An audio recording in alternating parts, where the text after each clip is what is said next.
Good morning. Welcome to Christ Letters. Thank you for joining. I had a lot buzzing in my head this morning and just did a video that I felt was necessary, and I'm calling it God Through Jesus.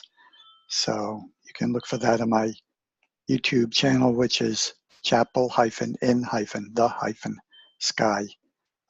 It's got me really charged up because I expect to see world peace by December 31st, 2019. I expect it, but I need you. And I need all the people in the world because it takes all of us to bring it forth. And because I believe it's possible, and you believe it's possible, and others believe it's possible. So we've got to quit saying it's not possible because that stops it from happening. It happens within us. So anyway, so I'm very charged on that. And then I had another thought, after I do this, if I have time, I'm going to do another YouTube on anti-bully. And it's going to bring about self-esteem and the importance. So I invite you. And if you want to talk to me via email, it's chapelinthesky@aol.com. No hyphens. Chapel in the sky. It's chapel in the sky because there's no boundaries, no walls, no ceilings, no floors. All through the space of the universe and back to us.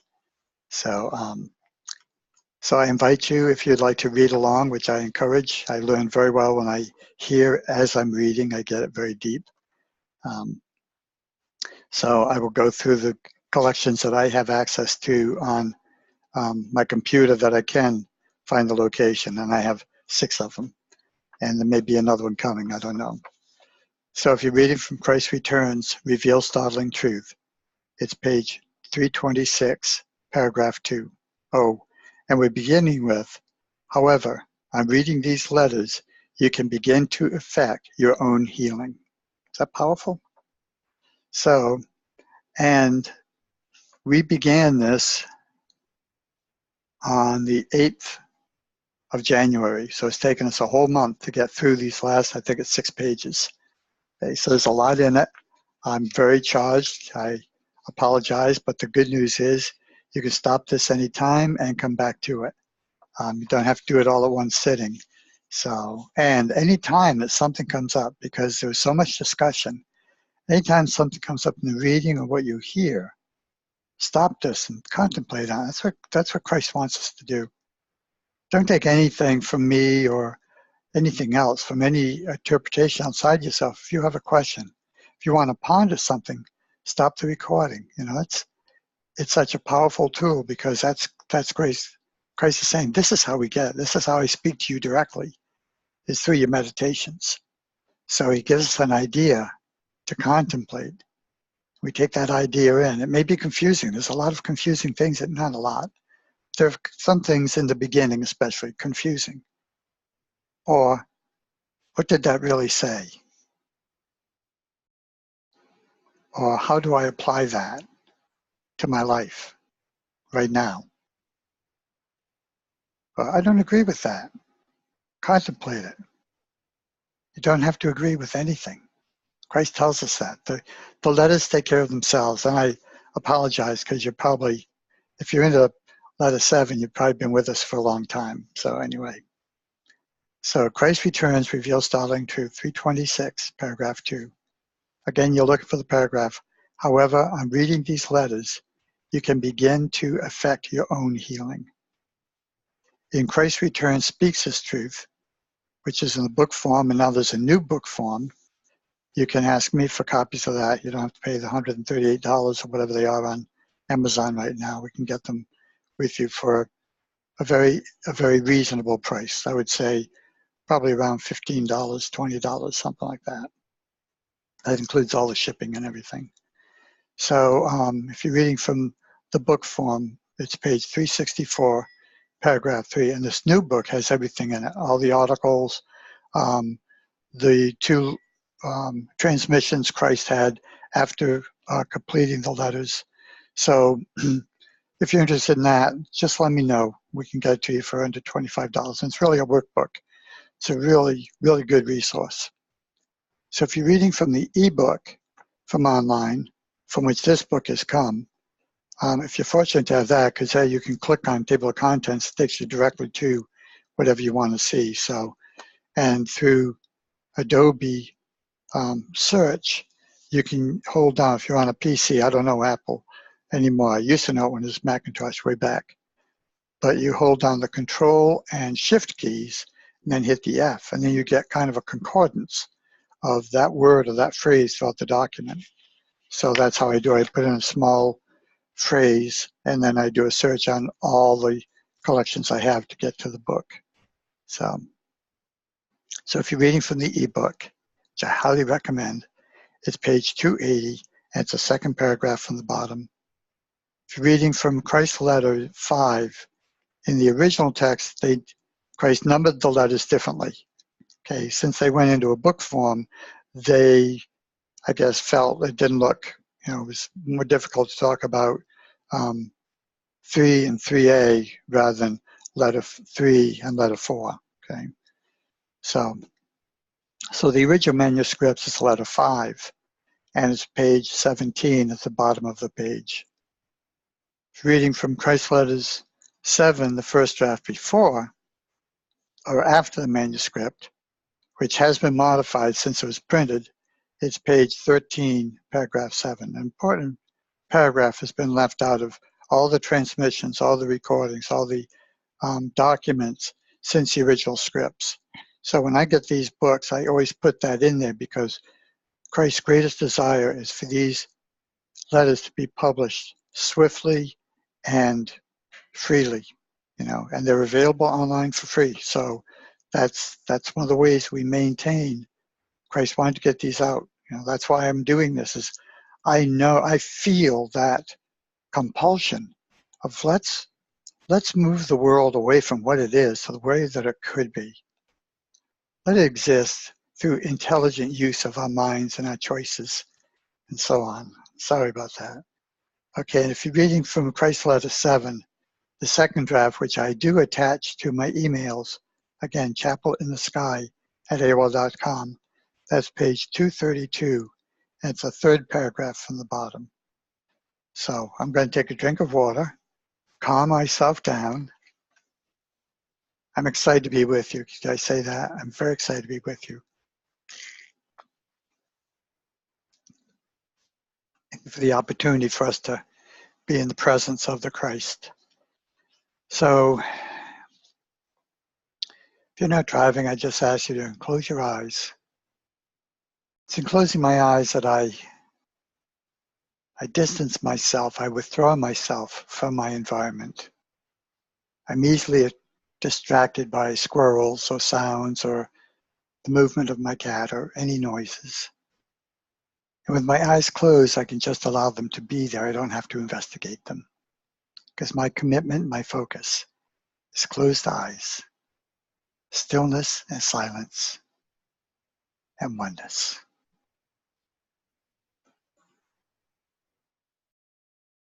And anything going on around me does not disturb or distance myself from the oneness. The oneness universal is within me, and I am it. To the best of my ability to make this connection full and whole, vibrantly alive, open to receive wisdom and truth, ideas, feelings, permissions, and power. I'm so grateful for Christ coming in the year 2000. Came in 2000 through 2001 and transcribed these letters, and that's all in the letters. I'm so grateful that Christ, universal, the Christ limited through the body of Jesus and the way he was perceived, has come to speak to us directly. And through these letters, with this connection made, we feel, we realize, we're reminded, we're empowered to have these truths revealed that are already within us. We're already the Christ. Christ has just come to bring us into our light, to bring us into our truth as Jesus attempted 2018 years ago. Christ came back to say, okay, people, you know a lot more now than you knew then. Now I can talk to your heart. I can tell you about the laws of God that are the laws that you use and work through you as well. Being aware of the law and being in concert with the law makes us one with the law. And the law and we reside in love and peace and joy and harmony through these letters. So be in this peace. Allow it just fill your being as I've allowed it to fill mine.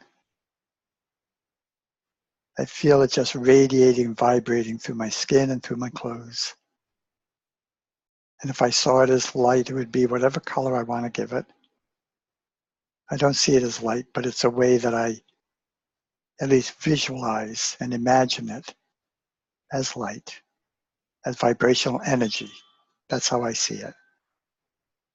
Vibrational energy radiating and emanating from the center of my being, which comes from the universe. And then this energy just fills this room all around me, filling it with this love and this light and this presence. I could go on to this meditation for probably half an hour. Let's just be in this right here and now and just feel this all over our world. Just imagine everyone that you know feeling this right here and now.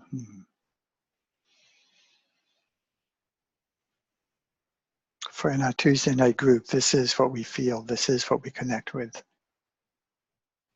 This is what we become. There's a presence of Christ. Open, listening, willing to hear that which fills us and fulfills us, nurtures and nourishes us, protects us, heals us, grows us.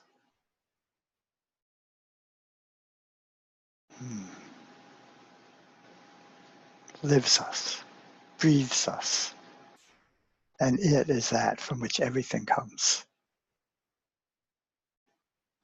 So just feel this presence and this energy and be in appreciation that we have the opportunity to experience Christ in this very now moment. We can do this all the time. It's always a choice between this or something less.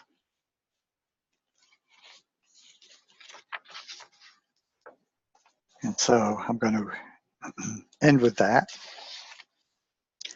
and get to the letter, and thank you for your patience. As I say, you can turn it off whenever you want, and I will do this in less than 3 weeks, I guarantee you that. We've had great discussion. So if you're available on Tuesday evenings at 7:45 Eastern Time, New York time for most of you who aren't familiar with Eastern Time of the United States, it's New York time, and you can tune in or look for these letters. I tried to get the recording out. We used to do it with our group, but every now and then something would happen in the group that we felt we didn't want to share that, so we stopped recording it. So you only get my opinion, and sometimes I'll bring in that of the other members. But know that as I'm with you, all of my Tuesday night group is right with me. The energy of it, So we, our collective, bring you into us. Because in Christ there is no separation. So it's all automatic. Okay.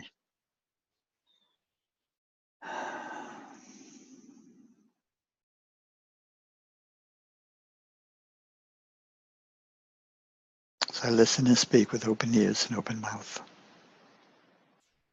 allowing the truth to be revealed. However, on reading these letters, you can begin to effect your own healing. Paramount in your self-treatment must be these instructions regarding the divine reality powering existence and the right way to tune into it and draw divine life into the healing process.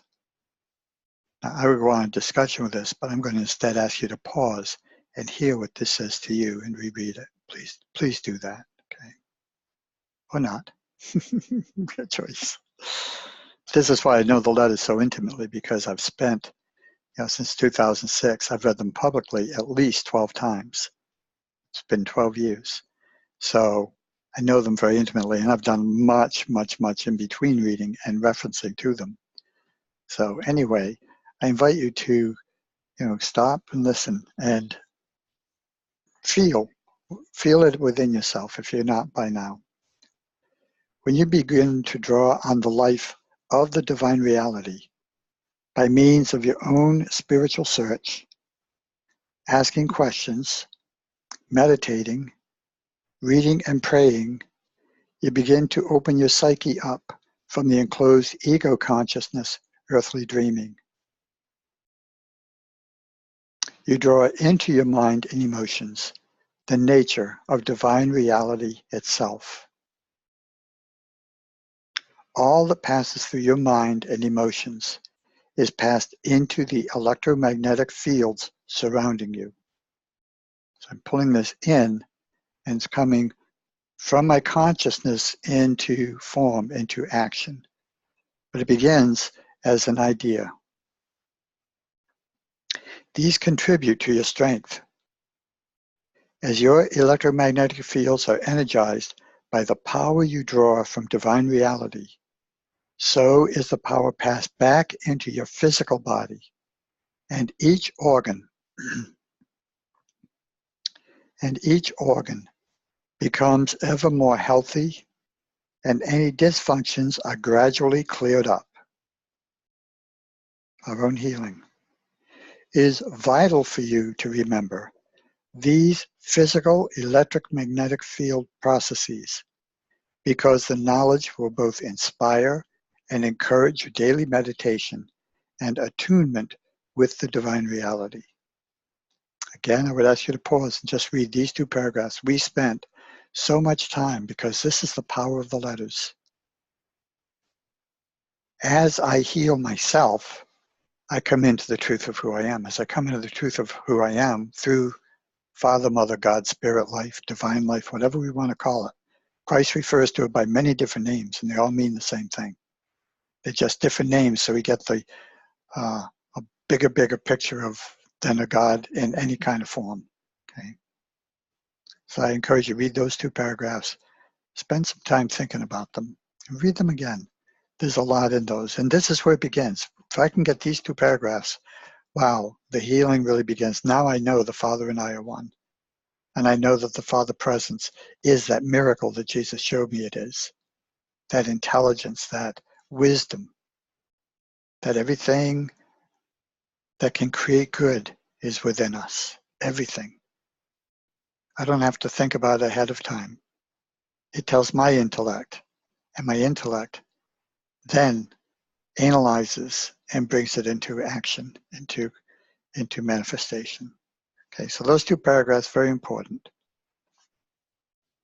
If your sincere search and meditation are directed towards the truth of being and not at some earthly religious forms of belief or superficial, spurious spirituality or any material objects you believe to possess powers like money, very powerful, isn't it? You'll find that gradually your own nature is changing and you begin to be aware of otherness and their needs as you never did before. Brotherly, sisterly love is about seeing the needs of our brothers and sisters and giving whatever, even if it's a prayer, even if it's, inviting them into the house. Once we start getting this whole picture of brotherly, sisterly love in balance, we're going to see a beautiful world. It already exists in the mind of God. It's up to us to bring it into manifestation. Thank you. You become more empathetic, understanding, caring, compassionate, and gentle. In fact, the soul qualities of divine life within us now begin to control your natural ego impulses for satisfaction and self-defense. In self-esteem, Jesus never showed self-defense. His only defense was speak the truth. And that truth within him is within us. So, sorry, as I say, we went into a lot of discussion around this. A lot came through. So as I'm reading it, maybe some of this is coming back through. And I just want to share it so I can bring the intimacy, the conversations, the dialogue, the wisdom that's revealed from our Tuesday night group. I want to share with you and bring us to you.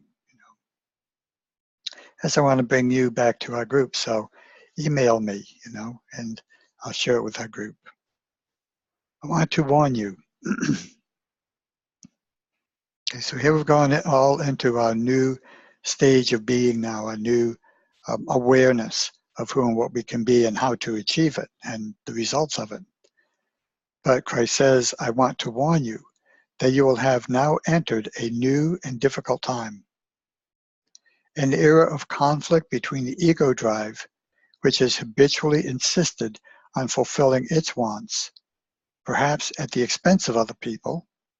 And we always see this seeming disharmony, but in the universal law, there cannot be disharmony. So at some level of consciousness, this goes on. Christ is bringing the awareness to both the victim and to make the victim the victor and to make the perpetrator the predator, bring him into this harmlessness for all humanity.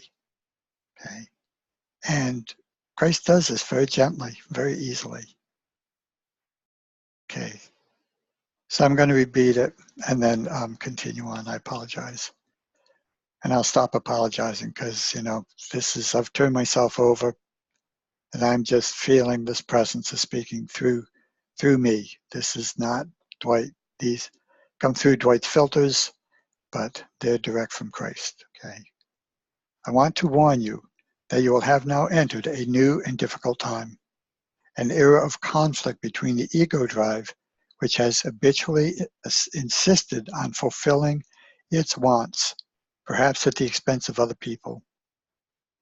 And we're coming into the psyche soul, which is beginning to realize that love is the law, that's in quotes, and the rights of other people have to be balanced equally with the rights of self, the ego. Christ doesn't talk about the ego as something bad. Christ just talks about ego as a level of our consciousness that's not for the highest and best good for all people, including the self. That's all. No judgment in it. He's just telling us this is why we see the world that we see, because it's all based on human wants and getting those at the expense of other people, even if they're hurt or make them broke or whatever, But as the psyche absorbs more and more of the soul, okay, so we're coming into the balance of from ego consciousness moving toward Christ consciousness. There's just this whole spectrum of consciousness, not a line, it's a spectrum. It's that line, all above it and all below it. And all of us are somewhere on there in our consciousness, moving from the lower Christ consciousness to the higher Christ consciousness, or the highest. Okay, we're always reaching for the highest. That's the goal. And all of us are somewhere on this. Some are closer on the ego side. Nothing wrong with that. Just an openness will move us easily, effortlessly, productively to the Christ.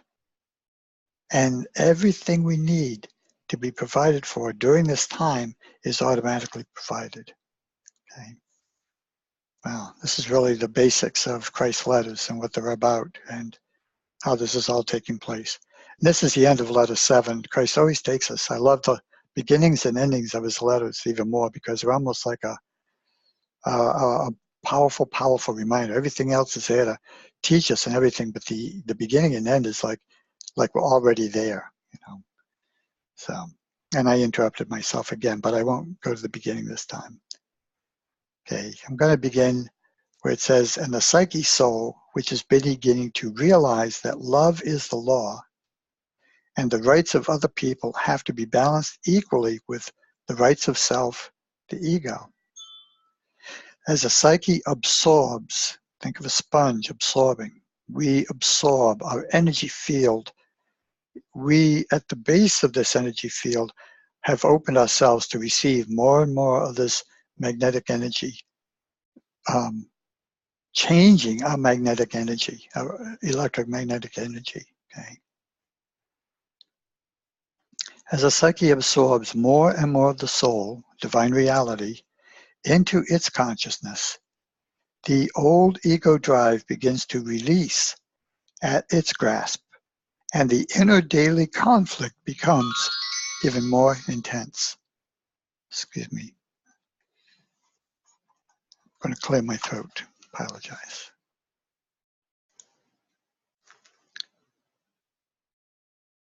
The psyche soul, now working through mind and heart, discovers it is balancing the needs of other people against the validity of its own needs, and it becomes weighed down and weary of the endless internal struggle of self-questioning and self-judgment. This is moving along the scale. We start questioning the old ways as we bring in the new. As we find love, the truth of love, what love really means, we get a better understanding of ourselves, our world, and the God that we're created from. As the psyche is reaching this point, it says when, but it's an evolution. It's it can happen overnight. I mean, it took Jesus 40 days and 40 nights and 6 weeks in the desert. It's still taking me 78 years and beyond. So it's an as process, not a when, but it could happen overnight. We know people that have had a flash of insight that they've become Christed pretty much, okay? All over our world. As the psyche is reaching this point of perception, it indicates that the pull of the human consciousness is thinning to such an extent that the soul is now drawing close to and becoming reunified with the divine reality. Okay, so in computers, if you're familiar, programs that you use often or that you've just been using are still held in memory, but they're there so you can use them right away. When you click on them, they don't have to reload themselves. They're right there. In the old days, we saw a distance in that. Today, it is instant. So we call this the default, that this is the default, and we re-energize the default. So if I go from WordPerfect into my email, WordPerfect is still available to me, but right now I'm focused on my email account. Now, if WordPerfect were the Christ consciousness of me, and my email were the ego consciousness of me, I can only focus on one, okay? Now on my computer, I can also have two screens up, so I can really be focused on both at the same time. And this is what our psyche is doing. It's got us in these two places at the same time now. And our divine reality is becoming more of our default, okay? So we're more focused on divine reality, and once we're focused on it, everything in life becomes easy. The difficulty is making the choice to go to divine consciousness for results, answers, and actions, okay? We come more from a human reactionary type thing instead of going to divine consciousness saying, what's a loving way to handle this situation, okay? And we can get to that. Even in the midst of conflict, we can still come to that place. And I just say that to say this is not make-believe or ooey gooey or any of that stuff. This stuff really, really works, okay? And I've shared this in previous times of my experiences with life and how I've been able to maintain the Christ consciousness through some difficult things, and seeing the results of it without really just letting it be what it is, okay? The soul acknowledges through the medium of the psyche. Okay, so the psyche is kind of this middle place. The psyche is where we make the choice. In science of mind, it's what we call the mental. Okay, there's spirit, mental, and body. Spirit, soul, and body. And the mental is where we make the choice between spirit and physical. Fifth dimension or third dimension. Mental is the fourth dimension. That's the place where we make choice. Once we're in the fifth dimension, we are the choice. Okay. In the third dimension, we're the result of choice. Beautiful. That's why science of mind and Christ, they say the same things, just a little different way, to make it clearer and clearer. So, the psyche finally surrenders the ego consciousness drives to divine reality. See the evolution of this? Now, I'm not there. You're probably not there, but if you are, please get in touch and let's talk, because I believe we're here to raise each other's consciousness. So I'm with my group because I want them to raise my consciousness as much as we raise each other's. It's a community of one.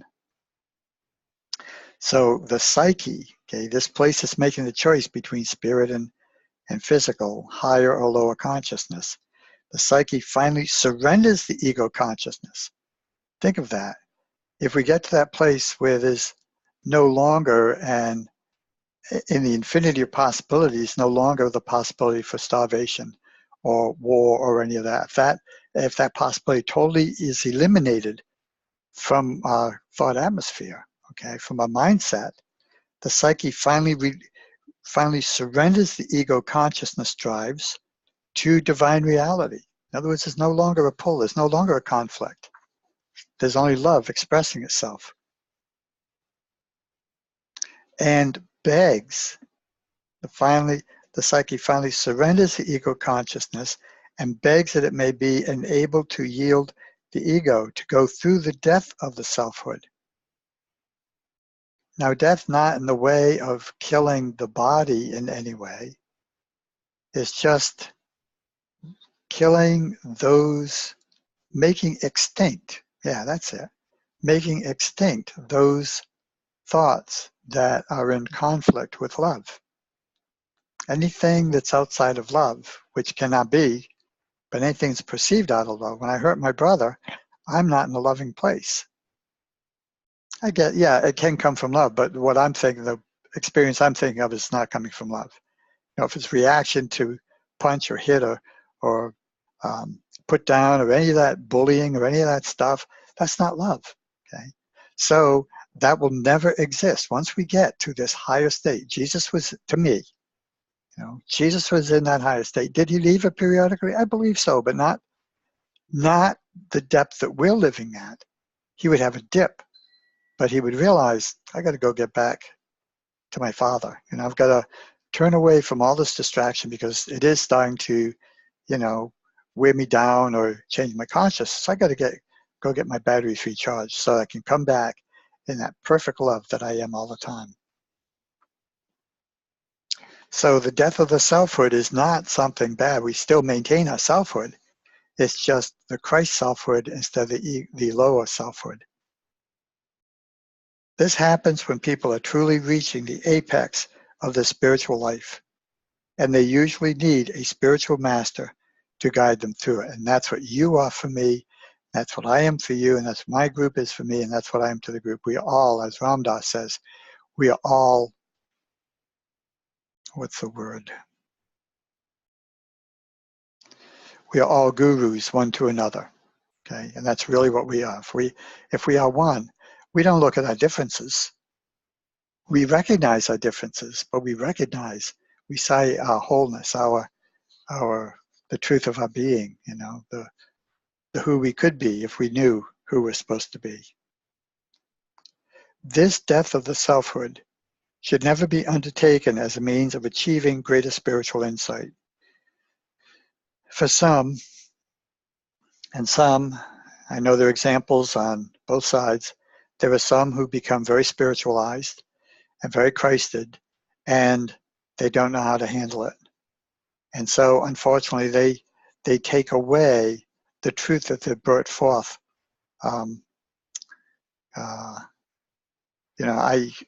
The people used to try to shake my faith at work. A few times over the 20 years I worked there, a few would say, well, Jesus was gay, because he hung out with 12 men. And first of all, I say, so what? But the other side is, well, that's basically what I said. I said, so what? It doesn't change his teachings. It doesn't change what he says. even if he were I almost said homophobic because I know he's not. Even if he were homosexual, it still does not change what he said. He's the Christ speaking, not the man, not the physical. He's just the expression of where his psyche is bringing forth the divine life through him as it brings it through from us. So this death of the selfhood should never be undertaken as a means of achieving greater spiritual insight.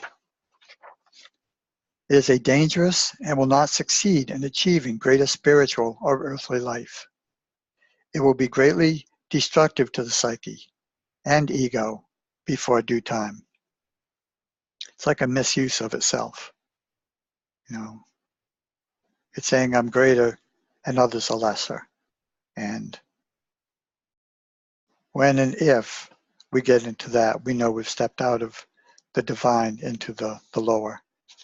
And just knowing, lead me not into temptation, when I'm aware of that, because I know I've been there, I know I've done that where I've taken advantage and felt justified in doing it. And there are times that it may be, but that's neither here nor there. But if I get to this place of engrisement where I think I'm the master of all the world and I'm the only and I'm the best and all that, well, that's BS. That's just a false belief system. BS is belief system. Because we see that in our government. We see that in all authority figures, that they come up and saying, I'm the best, I'm entitled to, that's BS. No, Jesus didn't come for the Christians. The Christians made him what they've made him and separated themselves and Jesus from the rest of the world. Jesus came for the Jews. Jesus came to wake the world up that the God as an entity is false. The real God is who you and I are. This is what Jesus was saying. The Christ of Jesus was trying to tell us that. But because it came from a man with the limitations of a man, allowing that man to become deified where that man has become God, that's why Christ said, I can't do that again. This did not help. It helped humanity because we're still talking about Jesus. So it helped us that way. But now it's to come into the teachings that Jesus gave us so that we can save the world, so we can have heaven on earth. And December 31st, before December 31st, this could happen overnight. This can happen in the twinkling of an eye. This can happen if everyone heard this and believed this and took this on as, wow, there's really truth in this. It could really change the world this year. All it takes is you doing it, me doing it, and committing ourselves to doing it for ourselves and for our world. And it's done. You and I create a different world because of who we are. Elise Bridges started a process in 1979, a blue ribbon with gold letters that said, who I am makes a difference. Because every one of us makes a difference. Doesn't matter what we do. Hitler made a difference. Did we like it? No. What he showed me is that's not who I want to be. So in finding out who I don't want to be helps me find out who I want to be. That's how Dad, whom I dearly love on this side, he's on the other side now, but he showed me the parent I didn't want to be. I didn't know what that meant, but when I became a parent, and the one time I saw myself as my father, I said, whoa, stop, right here, right now, no more of that. And immediately, my kids and I became friends instead of, parent-child. I told them I want to be your friend, but sometimes I have to be a parent, and they understood it, So this is the discipline that we're getting into. And it's not a discipline, it's really just letting go, it's releasing. We don't have to change a thing. We just have to believe a new belief and stay with that.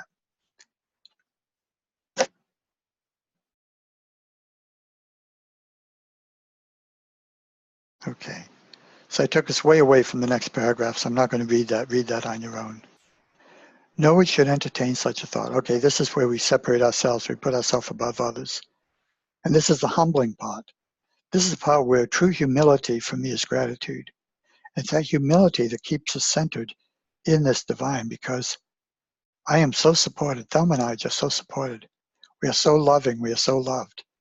We have everything we want. There are things we do without, but it's not like it's taken away from us. It's like, oh, it's okay. I'd rather spend my money on food and clothing or entertainment than on this, that, or something else. So it's a choice. There are things we haven't been able to do. We're not denied it. The things we really want to do, like I went to Greece and we went to Mount Shasta, very expensive trips. And, when we needed that extra income, it was there. It was provided through many channels, not through just one. So I'm just saying, it's it would be easy to get into that place because we are so loved. But that's not who we're about. We're about doing what we love to do and benefits us all. So we talk, we share, I do this. I get a great benefit of this because I get to experience the Christ of me to the Christ of you. And that is a great, great privilege. And I'm grateful that you're here to give us this opportunity.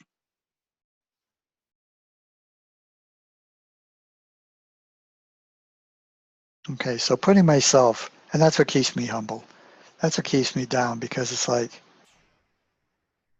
you're here for me, Leo Biscaglia, I don't think it's an original quote, but I don't know where it came from. But the quote is, we're all angels with one wing. We need each other to fly. And I believe that. I think that's a very contagious thought, that we need each other to fly.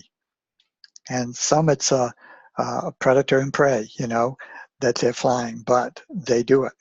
And when we choose a different partner to fly with, we fly differently. So I keep coming back, because I had an office mate one time who is a Christian Scientist, and beautiful, beautiful man, taught me so much about Jesus and the true Christianity, But every time I would say something negative, he would say, "Oh, that's to make you humble." And to reflect on that, and it's like, So I took everything that I had, and I changed it, because now, to me, what humility is gratitude.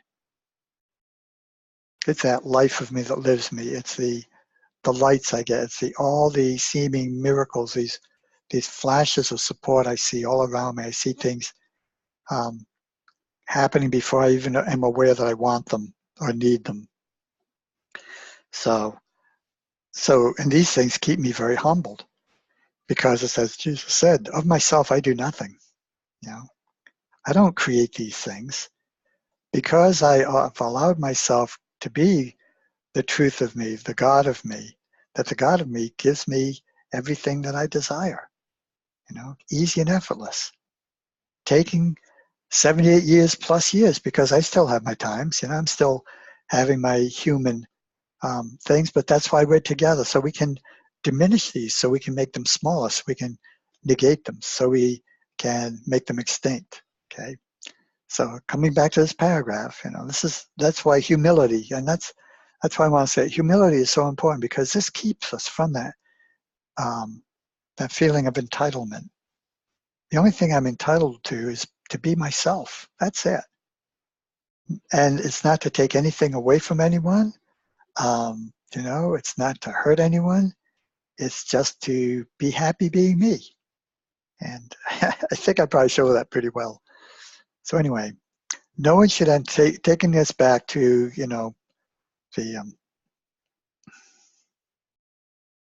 the conceit level of self-esteem.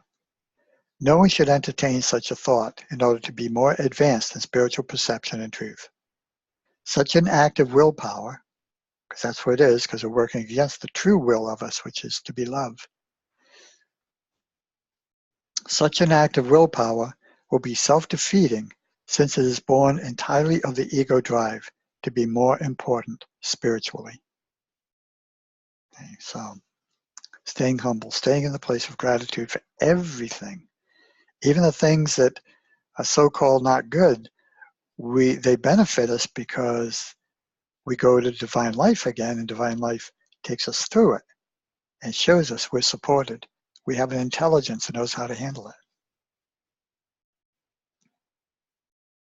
When this experience of ego mastery takes place at the right time in the right way, the soul, through the medium of the psyche, is free, to a large extent, to commune direct with divine reality.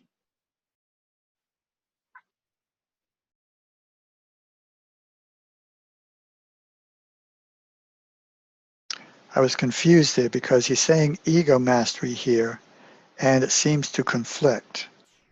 So I'm processing it, and I will share that with you because it's in this now moment. When this experience of ego mastery, I think he's saying here that when we master the ego with the higher consciousness, when we master the ego, the lower consciousness, with the divine reality of ego, okay, that the ego is evolving from the default of lower consciousness toward the default of higher consciousness, divine reality. When this experience of ego mastery takes place at the right time, in the right way, the soul, through the medium of the psyche, is free, to a large extent, to commune direct with the divine reality. Since the continual chatter of the ego consciousness is stilled, the pull of the earth is no longer paramount. Self-centered ambition fades. The desire for personal possessions dissolves. Do I want to live in a cave? Absolutely not.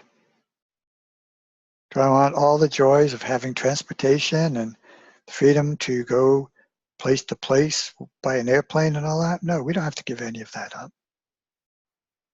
But we can give up the selfishness of it. We can just appreciate it.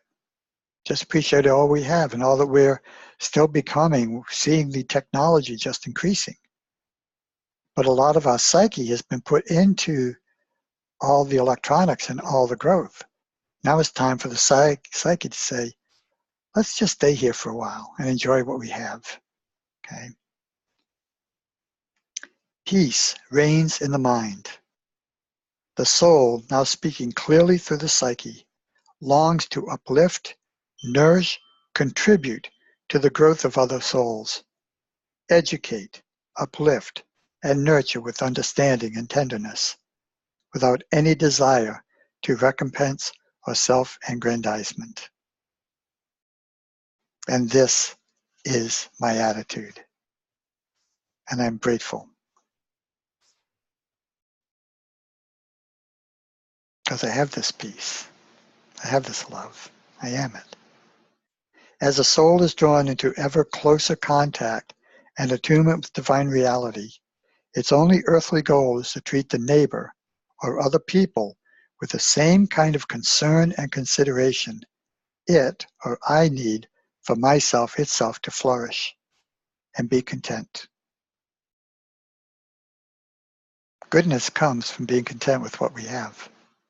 Gratitude for that creates more of it. It's the law, and it works. And all we have to do is be in gratitude with no attachment or belief in lack or anything, and it's ours. So giving becomes as easy as breathing. Eventually, it becomes a privilege to work for and with other people for the promotion of their highest good. This is divine love in action. I want to say something on tithing here, nothing to do with me, just an example, because that's what Christ is saying. It's easy to give, okay?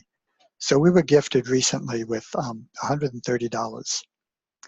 I went to the prescription counter to get a prescription filled, and it cost $193. I was shocked. I said, oh, wow. I called my wife, can we do this? And she said, yes, it's in the checking account. We can do it because I know that's medicine she needed.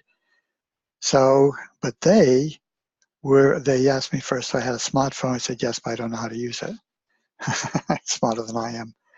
So they found a coupon that instead of $193, I paid $68, a 60% savings. So here's the thing. We take that gift with gratitude, and then we give 10% of that back to wherever we get our spiritual nourishment. We support 3 churches and our organization every month. Okay, that's pretty decent. So we take our tithe, because all these places are giving us our spiritual nourishment. So, and we also tithe to ourselves because we nourish and nurture each other. Okay, so.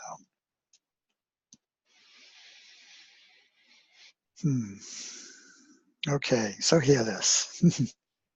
There is no sentiment in divine reality. Okay, there's no expectation. Like this thing, I hear, well, if you give 10%, you can expect 100% in return or something like that. Why? Why have an expectation? Give is giving. Love is giving. There's no sentiment in it. There's no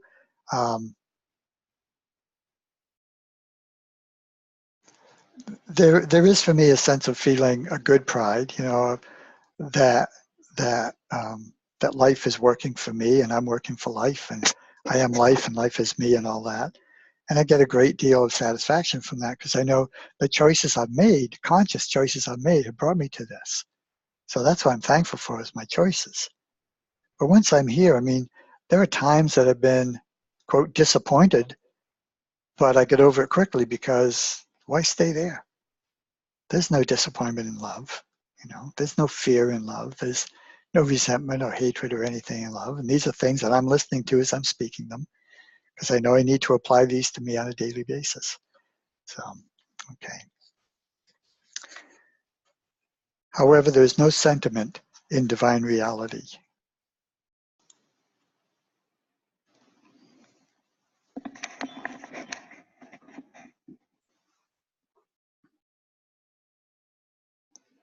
So I had an interruption and I'm back. The intention behind individualization was to enable divine reality itself to experience its own nature of creativity, joy, and personal fulfillment. So as we do this, we're allowing Spirit to express the way it wants to express. It wants to express joy, freedom, harmony, loving creativity in loving ways. So as we tap in, tune in, we're a part of it. Therefore, when I was on earth as Jesus, I drew the lines between giving and receiving quite clearly when I said, "Do unto others what you would have them do to you." The statement was a loving warning that as you sow, so will you reap. It was also a guidance to behavior. If you do unto others what you would like done to yourself, then you can be sure that you are acting only from the standpoint of love. If other people do not want what you would like done for you, then you live by trial and error. You have taken a positive step towards fulfilling an act of true love, and if it is rejected, you have given yourself an opportunity to find out what would be more greatly appreciated in the future. Remember, no sentiment in love.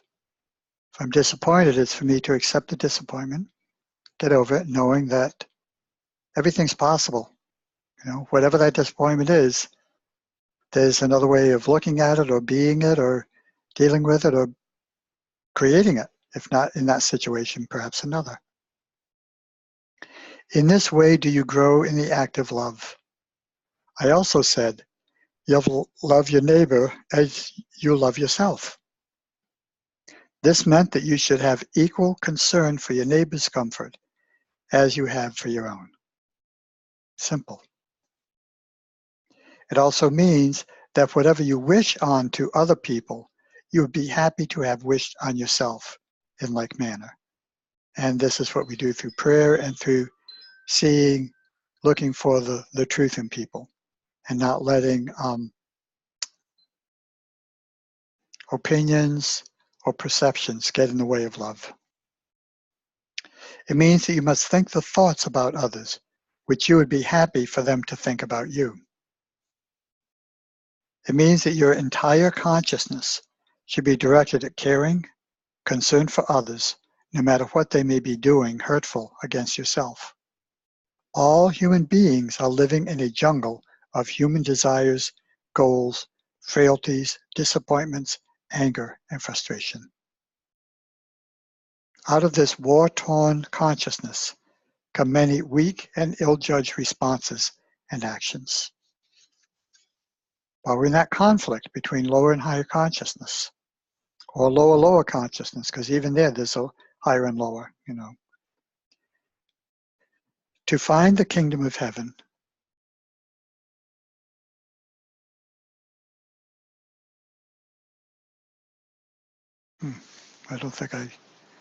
Therefore behold the frailty, forgive the unkindness, and let it go back into the nothingness out of which it came. The only truth and reality in your life is divine consciousness, intelligence, love. Hold fast to this realization at all times. So we are divine consciousness, intelligence, love. Divine consciousness, intelligence, divine consciousness, love. This is who we are all the time. Pardon me, I forgot to pause. To find the kingdom of heaven, in which the soul is in harmony with divine reality, there must come a time in your development when you no longer want to be drawn into the earthly perceptions and consciousness of human beings towards each other. You long to withdraw entirely and focus on spreading your own contact with divine reality to others.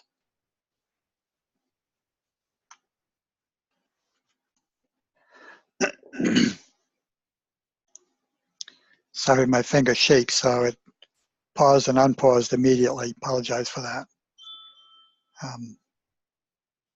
Okay. So we are to be compassionate and passionate about this. I really want people to find who they are, because when they find who they are, we have a happier understanding and communication. We can be authentic. We can be true to ourselves. So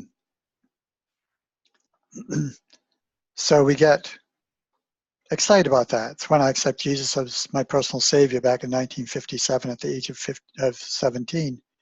I was kind of wanted to save the souls. Then I got a whole different message from that that's been the guide to where I am now.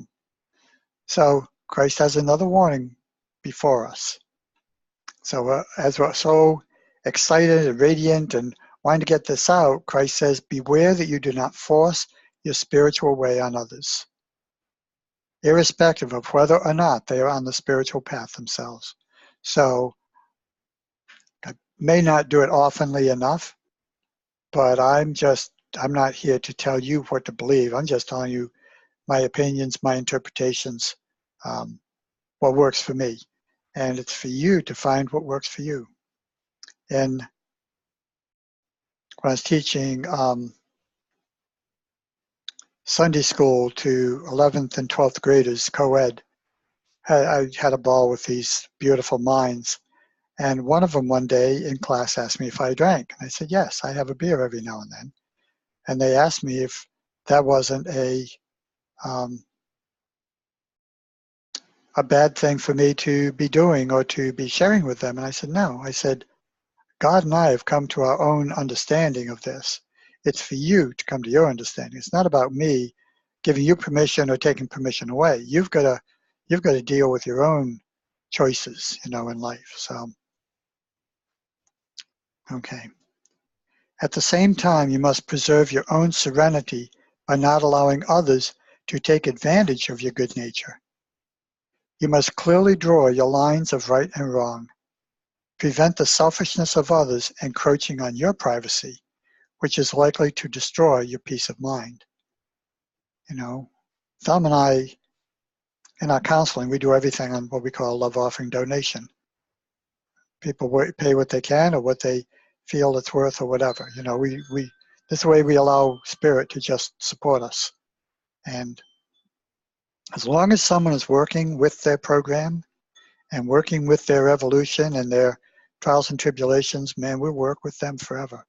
But as soon as it looks like they're dependent on us, that they want us to save or rescue them, it's like you need someone else. You know, it's very important to have these, what we call boundaries in our self-consciousness, in our self-esteem. We've got to know how far I will go and how far I will not go in assisting another. You know, one of my favorite sayings is, I can't help someone out of quicksand by jumping in. My job is to stay on solid ground and offer them ways to come out, okay?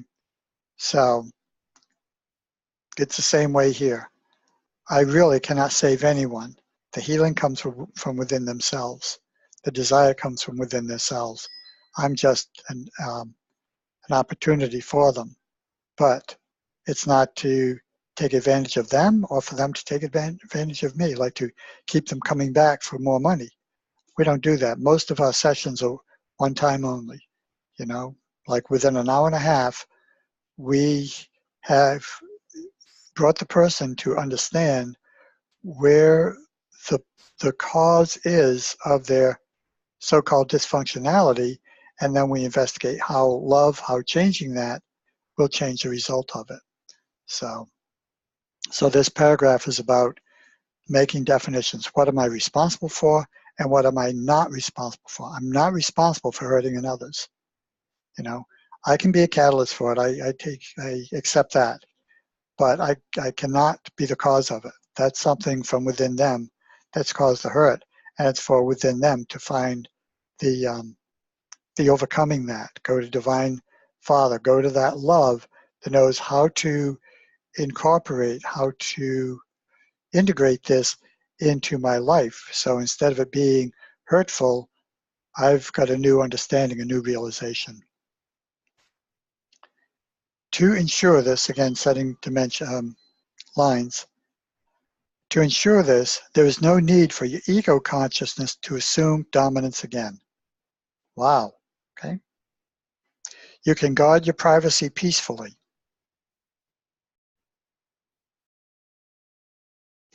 Something that came to me very recently is as I accept my own limitations. Mine as a youngster was weakness. I was physically weak. And once I accepted that, I was very strong. It didn't have any effect on me on how other guys looked around. It was the age when I started thinking about girls, and I thought, ooh, I looked at my brother's physical body. It was beautiful. I mean, it's just beautifully toned. His muscles showed everything. He wasn't like muscle bound. He just really nicely toned, and his physique fit his body very nicely. And I was skin and bone. I was a weakling, and I wanted to have the body.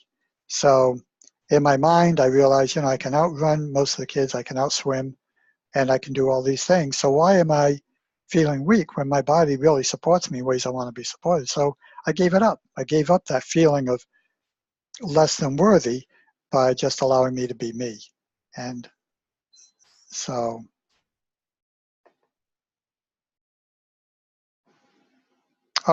so to ensure this, there is no need for your ego consciousness to assume dominance again. I gave the ego up.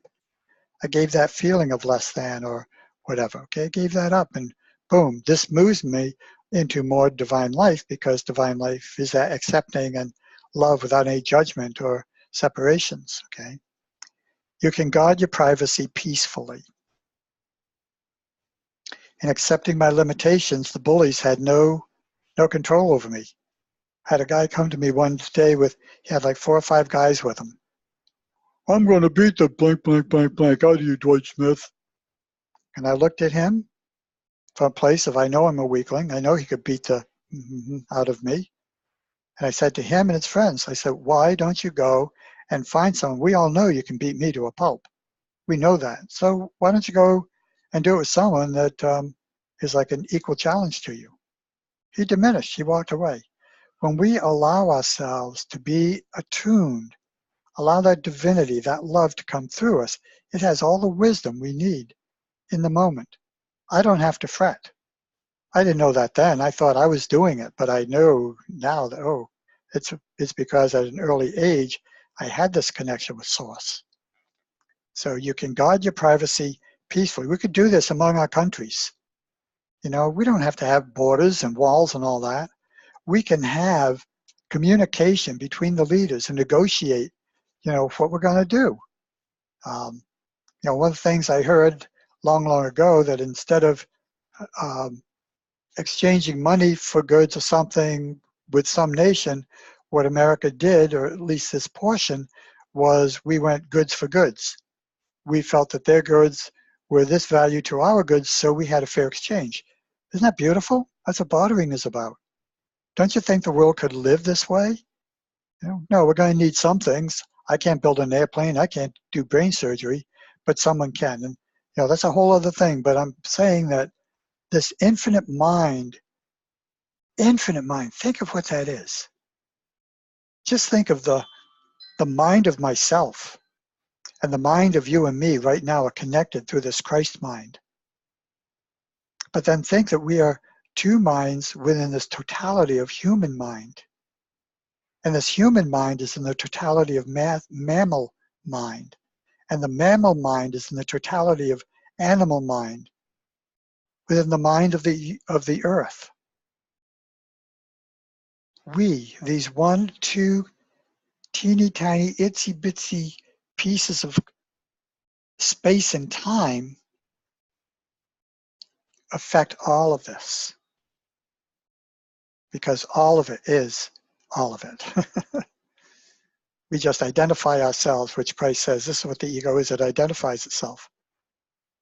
It individualizes itself. I know that I am me. You know you are you. We know that we are we.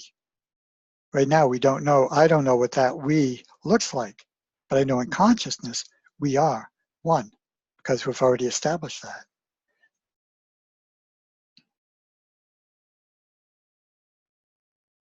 Sorry, I went off.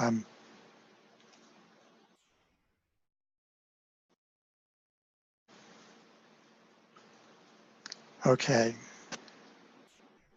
And this is all development. You know, listen to this. This is Christ putting all this into these few pages. And I know I'm expanding it, because if this is the first time you've heard it, I want change fast. And if you're open to that change, you're going to get all of this change right here and now. And that's exciting for both of us and the world that we live in, and the Christ consciousness that's evolving on our human nature. You can guard your privacy peacefully. That's very important. You'll be given the intelligence to achieve this necessary purpose with the highest degree of love.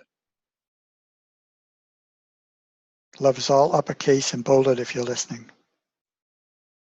Remember that the spiritual edifice of consciousness vibrations, which have been constructed out of your contact with divine reality and your daily mode of thought, feeling, and living, should be sacrament, and you have to take care not to become entrapped again in the lower vibrations of others' thoughts and reactions. Be in the world, but not of the world. Be the change you desire. Be who you want to be, and don't let society tell you what or who you should be, who they want you to be. At all times, your highest purpose on earth is to promote the highest earthly and spiritual good of every other living entity, human and lesser. Our pets, our plants, our gardens, our fields, our meadows, our trees, all the life around us, the sky. Everything is here for us individually and as a collective, and for each other. Everything needs each other to survive. We could not be here without the plants and the animals. We could not be. And they could not be here without us. Well, if they're not here, we wouldn't be, so there wouldn't be any us without them. That couldn't be, that couldn't exist.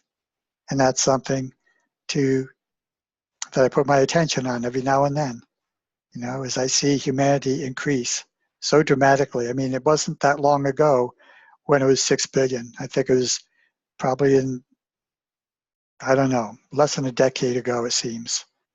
And then it was 7 billion. I was like, oh my God, and now we're pushing 8 billion. And this is only in the matter of a couple of decades. you know. Our footprint of humanity is getting bigger and bigger and taking more and more away from nature. Yes, nature is supporting us at our current level of where we are. But when do we get to that point of no return where it can no longer support us and we can no longer pull away and heal? Earth will heal itself, I know that. But when I was planning my family, when my first wife and I were planning our family, zero population growth was a big movement. That was in 1968 when my daughter was born. Yeah. So the hippie movement and all that, which I was not a part of, but the consciousness of it was very alive. And zero population growth meant a lot to me. And I thought at first I didn't know if I wanted to bring children into the world because of the condition of the world. And I thought, but they could be the leaders. They could be the ones that turn it around. So my wife and I, fortunately, had a daughter and a son. And then I got the vasectomy, so no more children. And that to me was conscious living, you know. What better could I give but one of each sex to continue human evolution and revolution?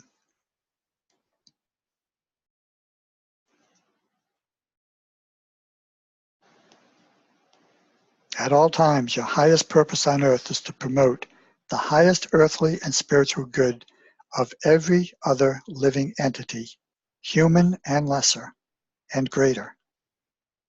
Not by descending to the vibrational level of those in need, but by reaching out and offering the wisdom which has brought me into my sanctuary, my holy of holies in mind, emotion, and living conditions. If there is a willingness to listen and accept, if there is a willingness to listen and accept, this is when I share it. Otherwise, hold my peace. Silence and listening is very, very important. Very important. Sympathy and compassion should be detached. Empathy will drag you down. Now, here, I think this is not Christ. I think this is the UK English versus American English. I believe the way that I read it through the letters, that the recorder of Christ's letters in their language, in their English, reverse the definitions for sympathy and empathy. Here I think she is saying that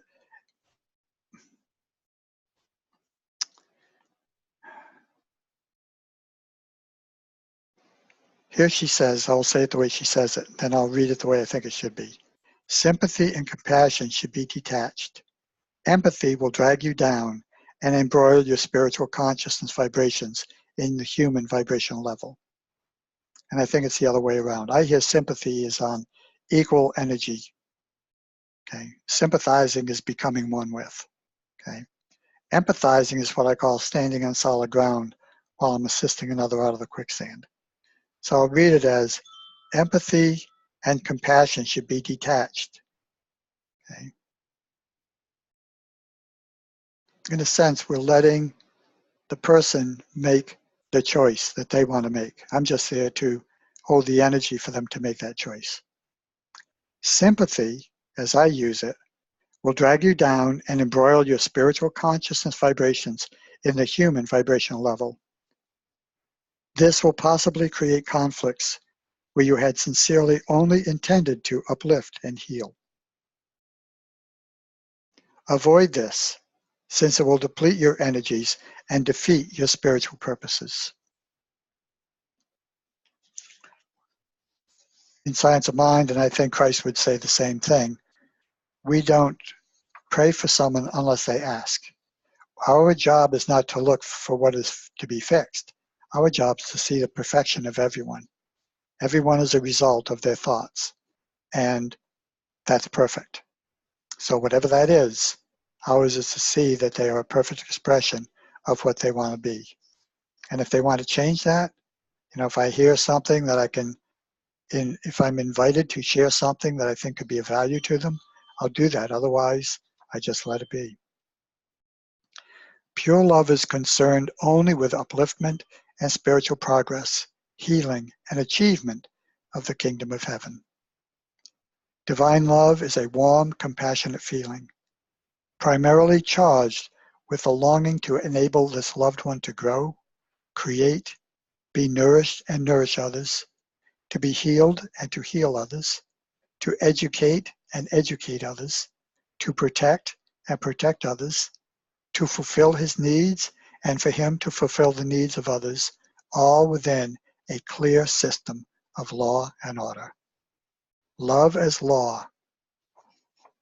Oh, so Christ says the next line, this is divine love.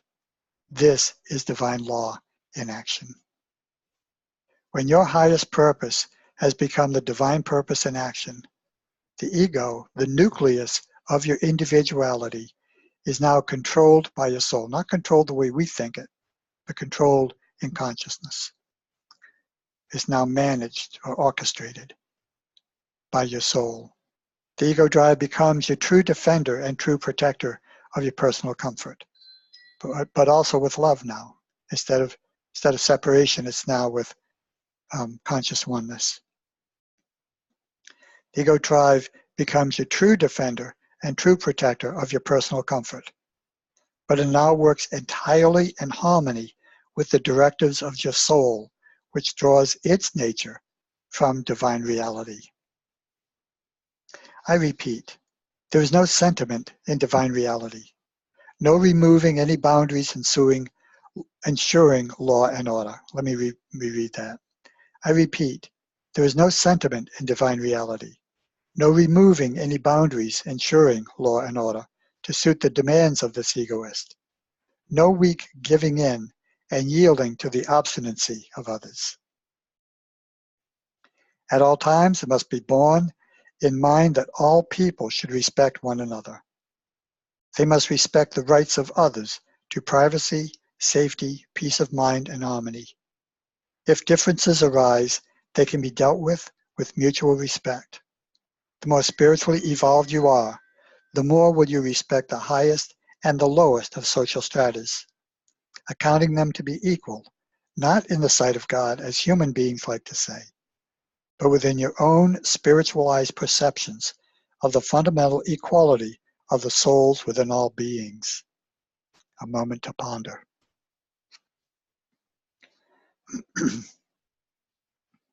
Respect and divine love belong together. True love is highly respectful of the beloved.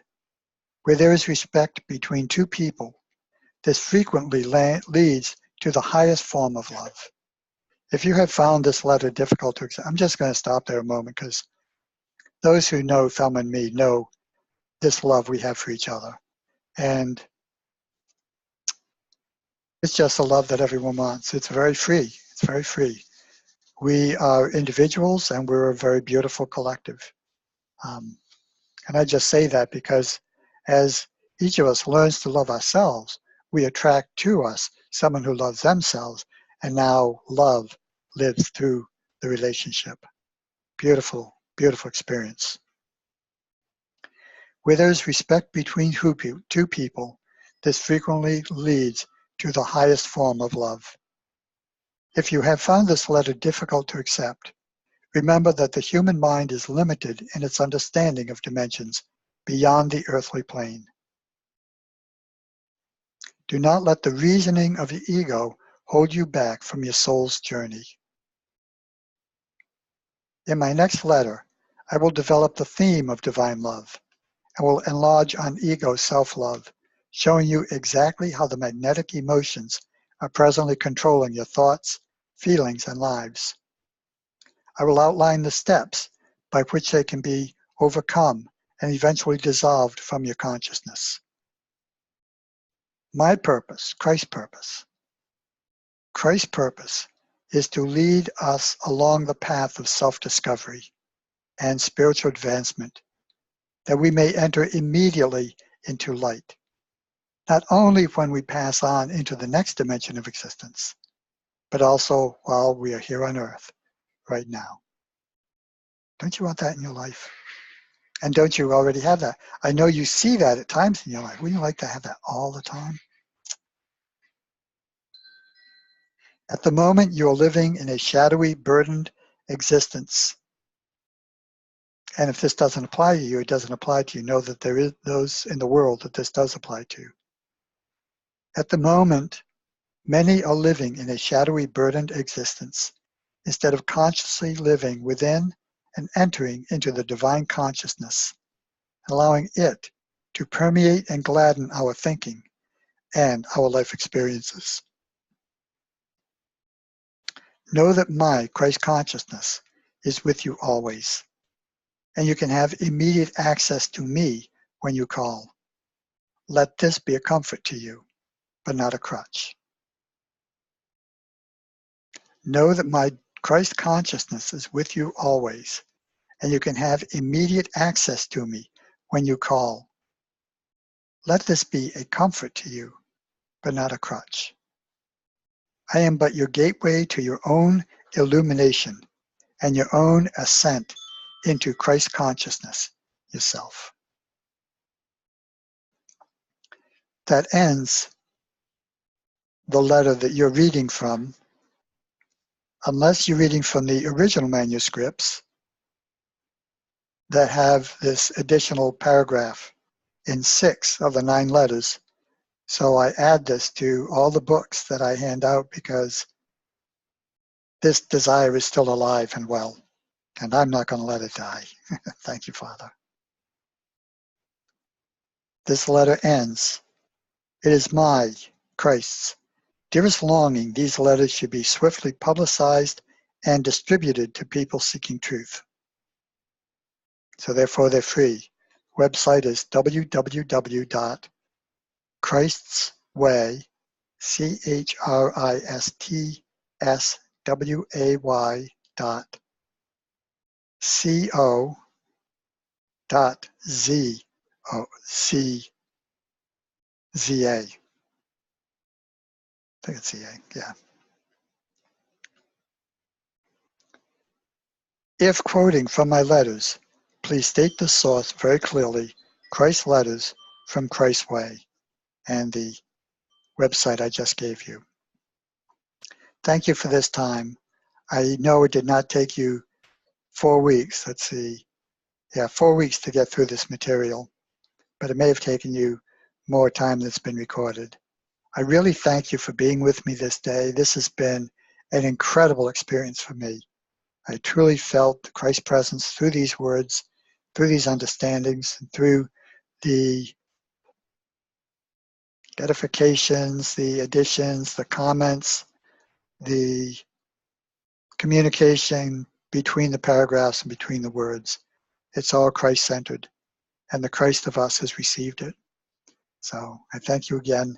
If it has meaning, please pass it on. Please check out the letters if you're not familiar with them at the website. Contact me at chapelinthesky@aol.com. That's my email address. Or also my YouTube channel is chapel-in-the-sky. So again, thank you for being with me. Namaste. God bless you. Enjoy the rest of this day, this week, this month, this year, and be the peace that evolves through this year into next year. Many blessings.